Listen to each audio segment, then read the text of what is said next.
Saat ini Anda akan mendengarkan program Healing for the Nation bersama Pendeta Dr. Yohanes R. Suprandono, Direktur Nasional Every Home Indonesia, Yayasan Lembaga Literatur Kristen Indonesia. Bersama-sama kita akan merenungkan firman Tuhan yang membawa kesembuhan dan pemulihan. Selamat mendengarkan.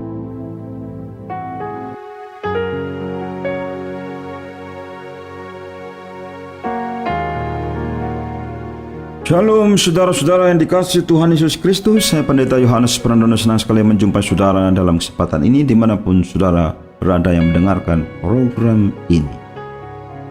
Saudara, dalam kesempatan yang telah lewat saya pernah mengenalkan tentang nama-nama Tuhan dalam perjanjian lama. Tentunya bagi orang Israel namanya adalah Yahweh, sedangkan yang lain menunjukkan atau merupakan kata yang menunjuk kepada oknum keilahian, baik Elohim, Eloah, ya. Tetapi orang Israel pada umumnya mengenal nama Tuhan bagi pribadi, yaitu Yahweh, yang kita kenal dalam perjanjian baru sebagai Gembala yang baik, yaitu Tuhan Yesus Kristus.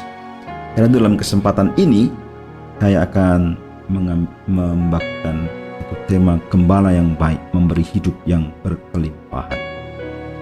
Gembala yang baik adalah Tuhan sendiri. Gembala yang baik adalah Tuhan Yesus Kristus.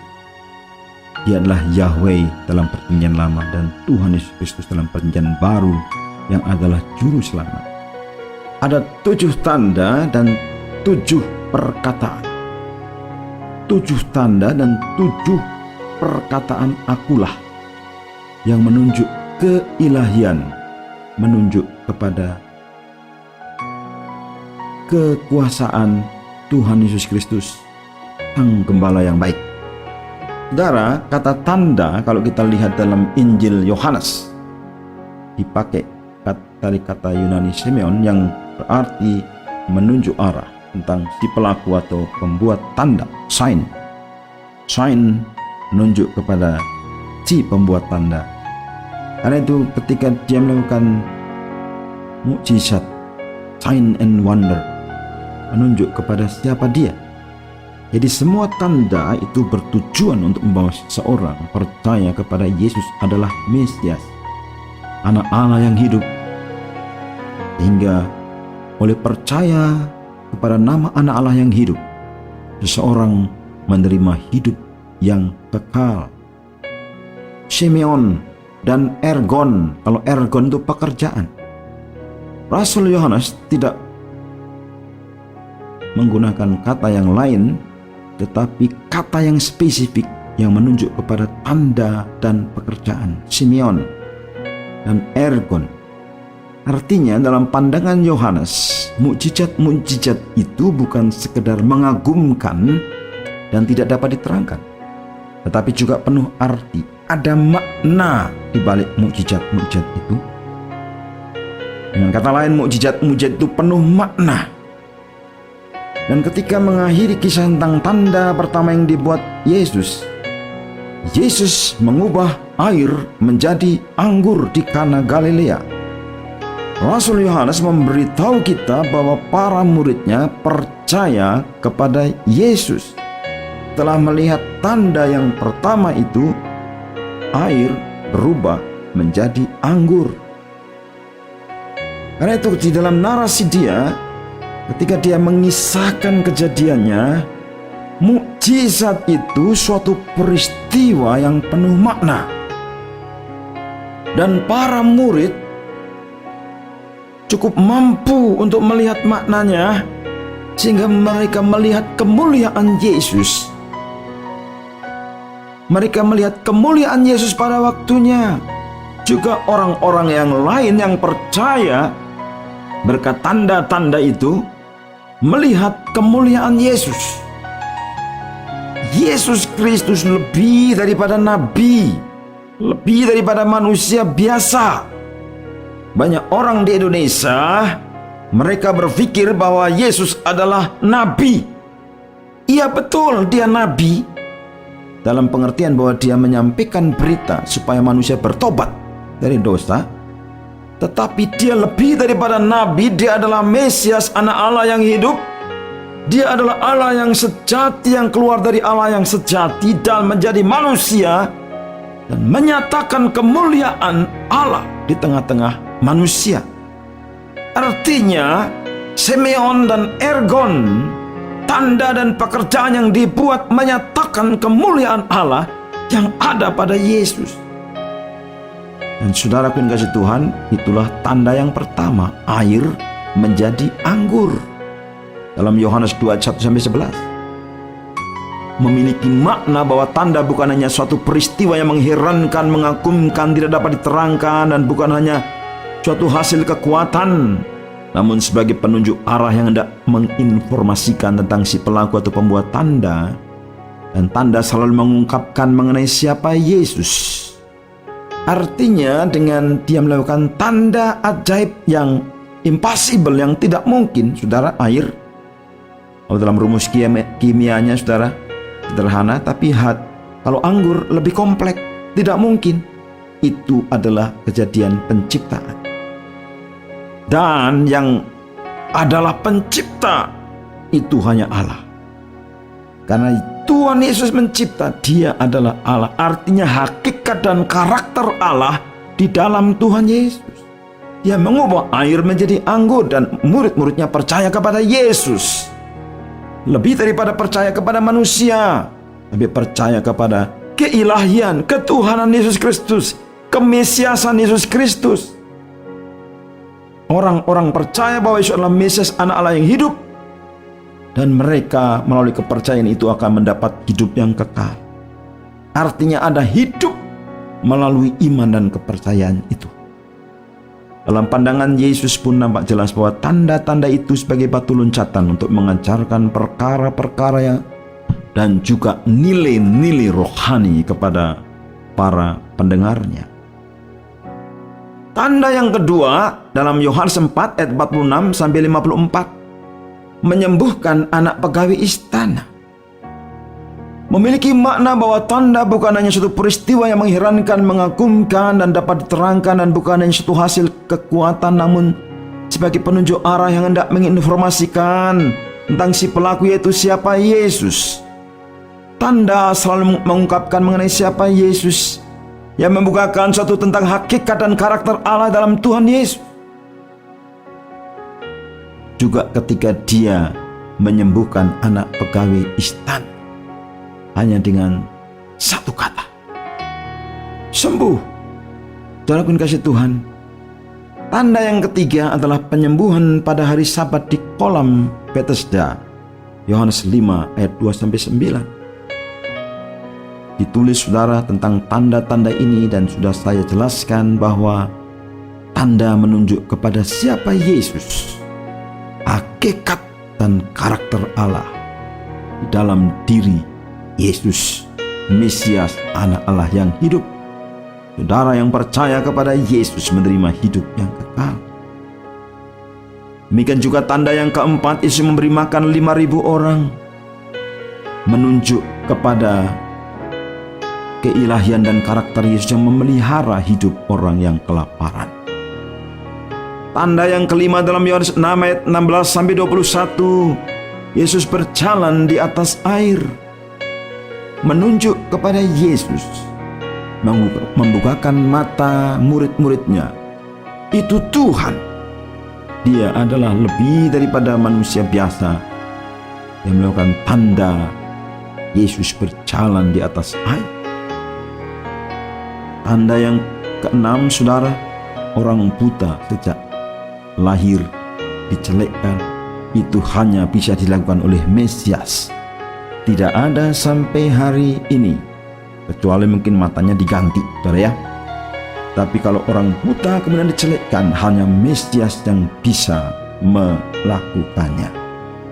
Tanda yang ketujuh, saudara, Lazarus dibangkitkan. Menurut tradisi Yahudi, kalau orang sudah lebih dari 3 hari, artinya rohnya sudah jauh. Kalau masih 3 hari rohnya ada di situ, Tetapi sengaja Yesus datang setelah hari keempatnya. Rohnya walaupun sudah jauh, tapi Yesus panggil, Lazarus. Dan kemudian Lazarus kembali, rohnya ke tubuhnya, dia hidup lagi, membangkitkan orang yang mati. Darah 7 tanda yang menunjuk kepada pribadi Yesus yang ilahi, Yesus Kristus Mesias Anak Allah, dan tidak ada yang lain. Dia juru selamat satu-satunya. Di samping 7 tanda, tapi juga ada 7 pernyataan. Siapa Yesus Kristus, Gembala yang baik, yang memelihara hidup kita dan memberi hidup yang berkelimpahan. Dia menyatakan dirinya sebagai roti hidup.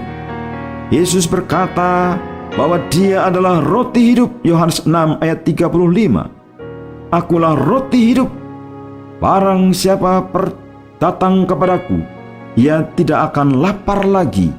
Dan barang siapa percaya kepadaku, ia tidak akan haus lagi. Dia adalah roti hidup. Ketika kita menerima dia, percaya dia, maka ada hidup dalam diri kita. Kita walaupun sudah mati akan hidup kembali, dan kita yang hidup dalam dia akan hidup selama-lamanya, karena dia adalah roh dan kehidupan. Percayalah kepada Yesus dan terimalah hidup dari kehidupannya sendiri. Yang berikutnya, saudara, Yesus menyatakan diri sebagai terang dunia. Aku adalah terang dunia. Dunia dalam kegelapan, Yesus memproklamasikan, mendeklar dirinya, menyatakan dirinya, akulah, akulah dia. Saudara, sebenarnya terjemahan Yahweh, kata Yahweh, saudara, ada seorang pakar teologi, Perjanjian Lama, terjemah yang tepat adalah akulah dia. Karena itu ketika dalam Perjanjian Baru Yesus mengatakan akulah dia, orang Yahudi tahu bahwa Yesus menyatakan dirinya sebagai Yahweh yang hadir sebagai terang dunia. Tanpa Yesus, orang-orang yang hidup yang mendengarkan khotbahnya akan tetap dalam kegelapan, akan berjalan dalam kegelapan.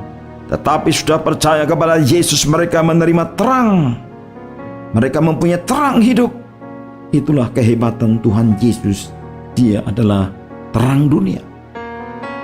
Gembala kita, dia juga adalah pintu bagi domba-dombanya. Akulah pintu. Ego eimi. Akulah pintu. Akulah dia.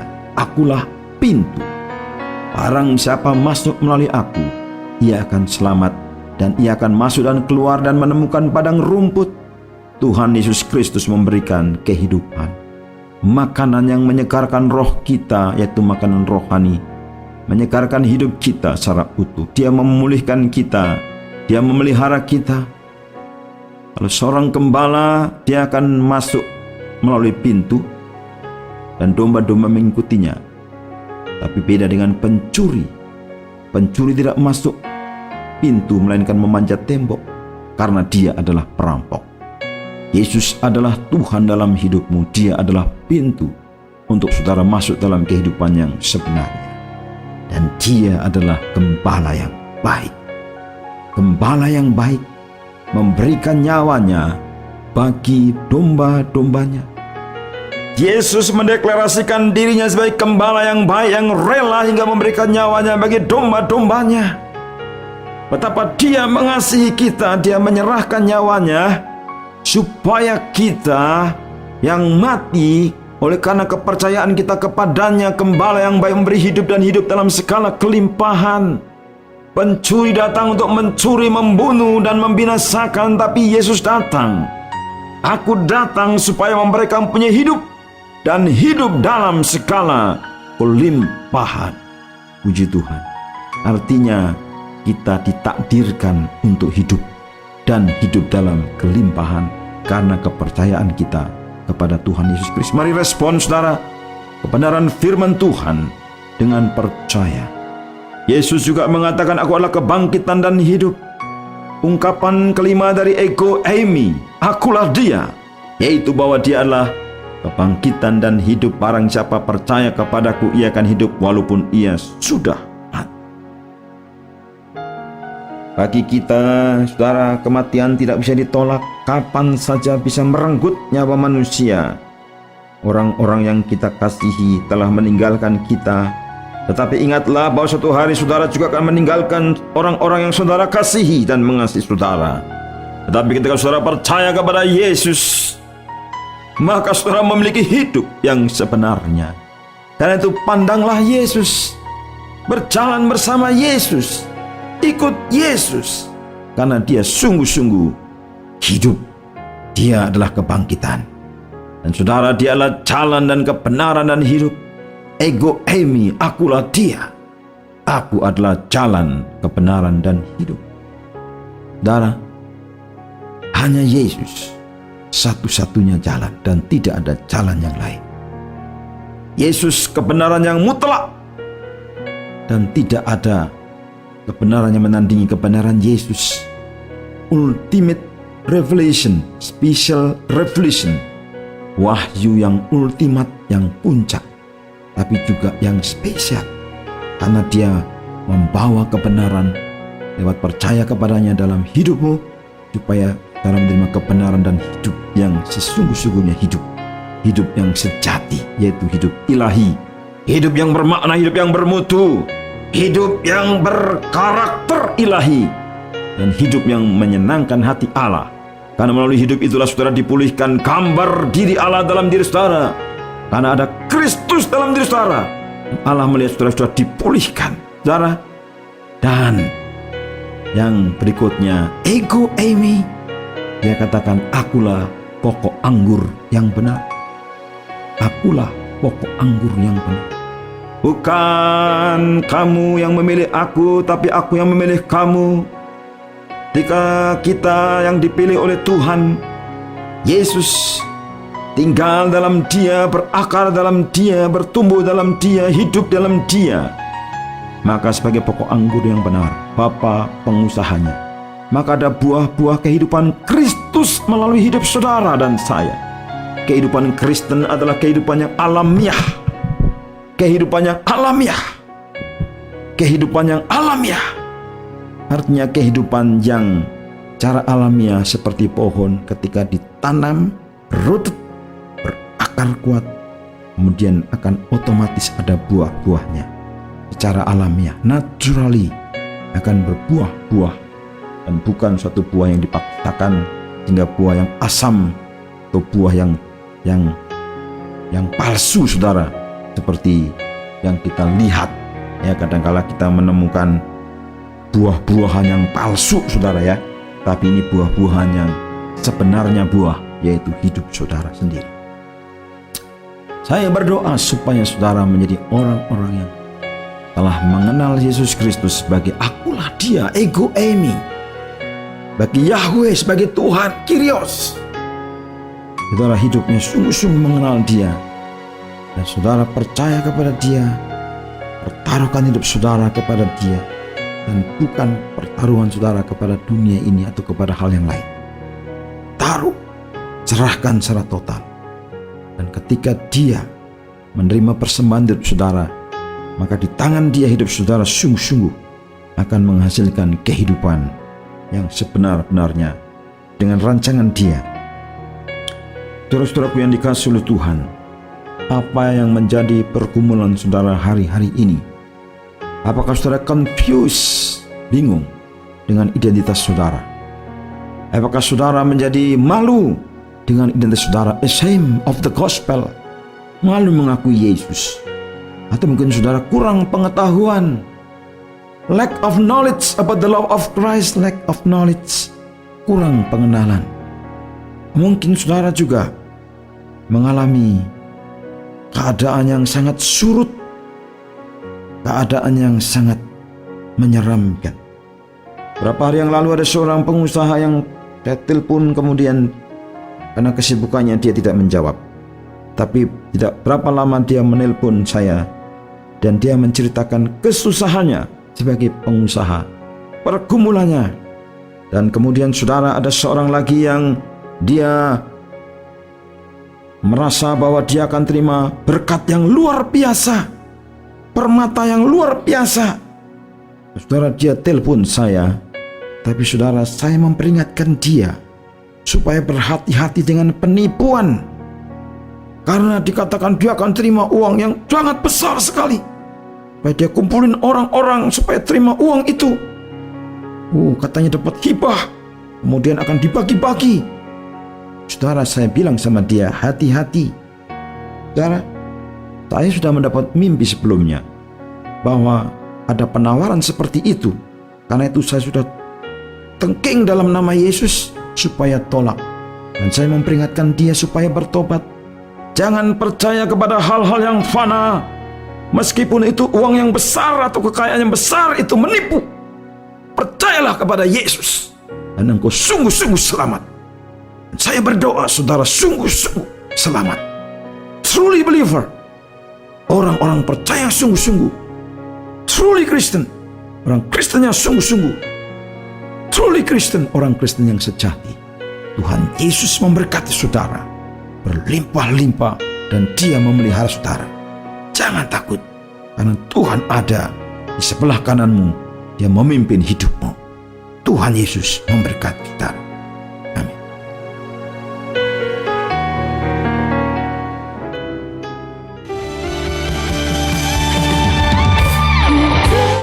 Anda baru saja mendengarkan program Healing for the Nation bersama Pendeta Dr. Yohanes R. Suprandono. Jika Anda membutuhkan traktat, buklet, dan kursus Alkitab tertulis, dapatkan secara gratis dan cuma-cuma. Hubungi kami sekarang juga di 0877 8801 0003. Sekali lagi di 0877 8801 0003 atau di 022 8600 1244. Sekali lagi di 022 8600 1244. Untuk memberi persembahan dan dukungan dana, Anda dapat mengirimkannya melalui nomor rekening BRI di 013 70 1000 997567 atas nama Yayasan Lembaga Literatur Kristen Indonesia. Anda juga dapat mengunjungi website kami di www.everyhomeindonesia.com. Terima kasih atas perhatian dan dukungan Anda. Tuhan Yesus memberkati.